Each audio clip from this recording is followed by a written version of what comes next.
this could be a really high-scoring game. Again, sorry for all the stupidity that just happened. My parents were being retards.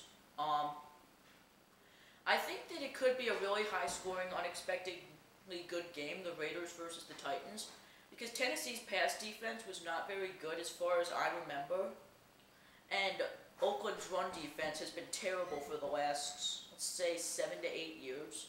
I think Jason Campbell could have a really nice debut for the Raiders, and I think Chris Johnson, should he feel like playing, because at this point he hasn't signed a new contract, I think he could have a great game should he actually feel like playing. And I think it's just going to be a really good game. I'm going to have to go with the Titans on this because I think Oakland's run defense is worse than Tennessee's pass defense. Next game, the Colts versus the Texans.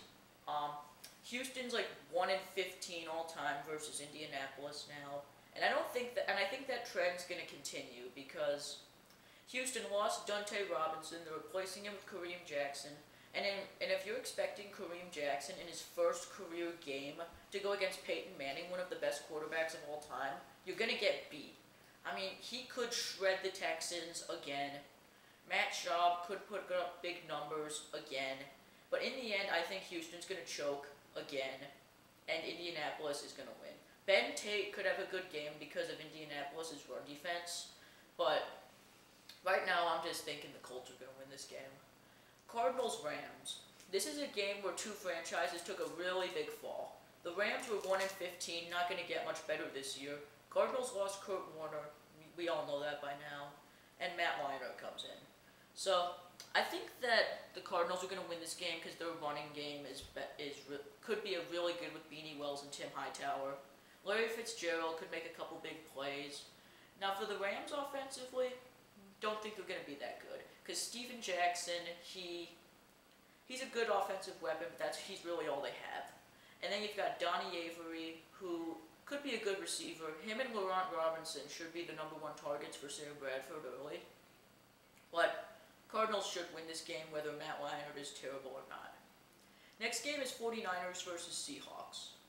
I think that the 49ers are going to win this because yesterday, I believe, Leroy Hill, he injured himself. I mean, he didn't injure himself, he got suspended. And I think that since the Seahawks don't have their starting linebacker, plus injuries with Talofa Tupu, and they lost Patrick Kearney, Corey Redding, and Darryl Tapp to either retirement, free agency, or a trade, I think it destroys Seattle's defense so badly that San Francisco's offense could outscore their offense.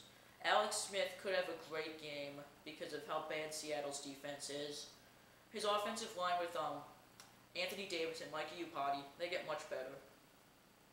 Matt Hasselbeck, I think he is injury prone. TJ Houshmandzadeh could have a good game. So could Deion Branch and Dion Butler. But really, I think that the 49ers win this game, and Matt Hasselbeck gets some good stats in garbage time. Next game I'm going to talk about is Packers-Eagles. Kevin Kolb is in the same situation that Aaron Rodgers was in a couple years ago, because he's replacing a legend in Donovan McNabb. However, I don't think Kevin Kolb is going to be as good as Aaron Rodgers is. I think that he has all the weapons to do it, but I think he's still a big question mark, because in 2008 he played the Baltimore Ravens, and he had a terrible, terrible game. He was like 5 out of like 11 or something with 2 interceptions. One of them was returned 108 yards for a touchdown by Ed Reed, which is still the NFL record for interception touchdown. So I really think that Green Bay is going to win this game because I'm not sold on Kevin Kolb just yet. I think that the Eagles' running game is good, even though they signed Mike Bell in free agency. Green Bay, same old, same old. Aaron Rodgers is still going to throw the ball to Greg Jennings, Donald Driver, and James Jones. Ryan Grant's still going to run. I think the offensive line's going to be better this year. So I'm going to have to give this game to the Packers because Kevin Kolb is still so undecided. Next game is Sunday night. Donovan McNabb and the Redskins versus Tony Romo and the Dallas Cowboys. I'm going to go out and say the Cowboys win this game, even though Donovan McNabb is a great quarterback and Mike Shanahan is a great coach. I don't think that the Redskins are good enough to beat the Cowboys on offense. Now, the reason I say that is because Tony Romo, Miles Austin, Dez Bryant, Roy Williams, a lot of people hate on Roy Williams, but in the slot, I think he could be good. And I just think that it's too many weapons for the Redskins to cover. Plus, since Albert Haynesworth he's currently sitting out, I think he could provide some good pressure up the middle if he actually feels like playing. So, but I think that the Dallas offense is too much for the Redskins defense. The Redskins offense could be really good in this game, but I'm just not sold on how many offensive weapons Donovan McNabb has. I mean, he has Santana Moss, Devin Thomas, Malcolm Kelly, and Joey Galloway as his top 4 receivers, and Bobby Wade as his number 5 receiver, but most of them are either old or just not that good. So, just gonna have to give this game to the Cowboys. Ravens-Jets on Monday Night Football. Joe Flacco and the Ravens versus Mark Sanchez and the Jets. Joe Flacco, I think despite how many people say how good the Jets defense is, I think there's one really big question mark in their defense, and that's Kyle Wilson. He's their starting cornerback. I think it's Kyle Wilson, but I'm not sure. The Jets' first-round corner, if I'm wrong.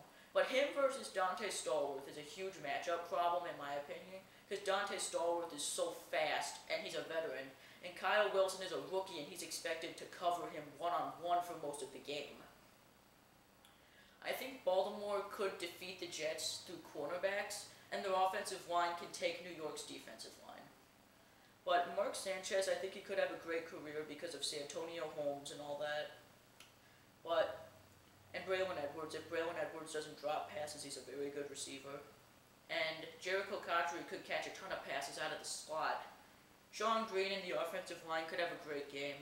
But it all comes down to how good Baltimore's defense and Ray Lewis plays. Because if they hold the Jets, I think the Ravens are going to win this game. Even though I'm not the biggest Ravens fan because I'm a big Bengals guy, I think the Ravens are going to win this game. Jets are still a good team, but Ravens are going to win. Last game I'm going to talk about is Chargers-Chiefs, the last game on Monday Night Football for Week 1. There isn't really that much to say here other than I think the Chiefs are not going to win this game. They got new offensive coordinators in Charlie Weiss and Romeo Crennel, but overall I really don't think they're going to be that good. They could be good this year, but Matt Castle, he sort of self-destructed last year after such a good season with the Patriots. Jamal Charles could have some good games, but overall I really don't think it's going to be a very good game. Alright, I think the Chargers are going to win this game pretty one-sidedly. And that's about it, everybody. Thanks.